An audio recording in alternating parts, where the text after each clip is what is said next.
Next up is taurine, and taurine makes the list because it is so noticeable when it comes down to performance. This is one of those things where up until about 5 or 6 years ago, people just thought it was in energy drinks and maybe it just gave you a little boost. But what we've seen in the newer literature is that taurine improves your time to exhaustion, it improves your VO2 max, it improves your perceived fatigue, and it improves oxidative stress recovery. So essentially what's happening is when you train hard in an upper aerobic zone, if you're someone that's doing high intensity interval training, for example, taurine is for you. We've seen it in muscle biopsy tests where after hard workouts, natural levels of taurine elevate in the muscle, indicating that it's required to recover from high oxidative load, high stress.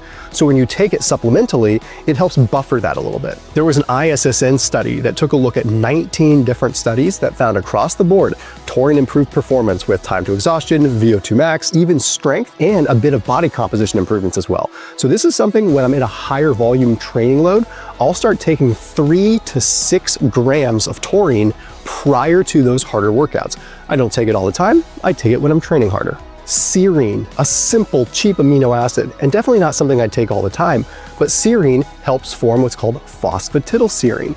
Phosphatidylserine calms the membrane, the outer membrane of a cell. So it essentially calms its reaction to the immune system. And this isn't about getting sick, this is about your recovery from a workout. So a little bit of serine, a little bit like 1 to 2 grams of serine can help lower the inflammation that's associated with hard workouts, but more so associated with higher allostatic load. Got in a fight with your spouse?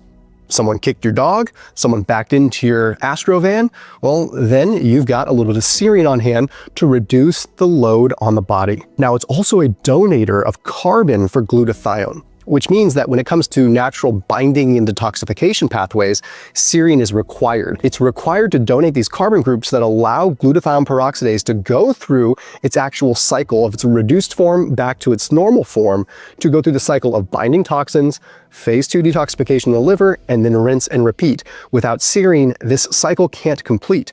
So you have lower recovery, you have poorer levels of inflammation, and you might just have a higher toxin load. So when do you take serine?